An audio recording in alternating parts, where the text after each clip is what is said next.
Toredix.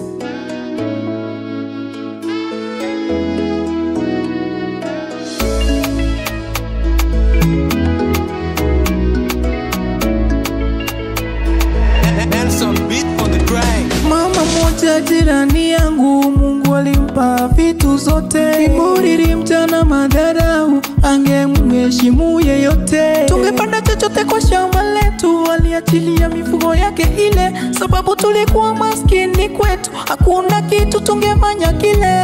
Siku moja tukamua tumulize maswali, wapi tulimkosea ndo afanye hivi.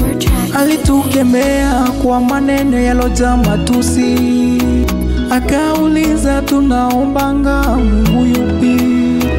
Tukamjibu tunamuombanga Mungu wa mbinguni. Akasema tufunge macho tumuombe tuone kama atatusaidia. Sababu tulikuwa maskini, hakuna chochote tungefanya. Mambo yote yakilemea, mwachie Mungu. Hata kama wanakudharau, mwachie Mungu. Mambo yote yakilemea, mwachie Mungu.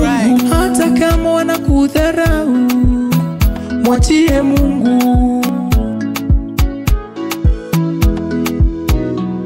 Tulirudi nyumbani kwetu kwa machozi, tukacha Mungu atawale. Kila siku ni kumuita Mungu kwa maombi, ache kwetu atusaidie. Mama mwaka moja baadaye, alichoona kilifanya alie. Mifugo aliyolinga nayo ilifa moja moja, ikasha yote. Ndipo kajua Mungu wetu anasikia na kutenda. Hata wewe ukimuomba kwa imani atasikia. Jifunze kutenda mema kwa wengine, na ukitenda ni lazima ubarikiwe. Mambo yote yakilemea, mwachie Mungu. Hata kama wanakudharau, mwachie Mungu. Mambo yote yakilemea, mwachie Mungu. Hata kama wanakudharau, mwachie Mungu.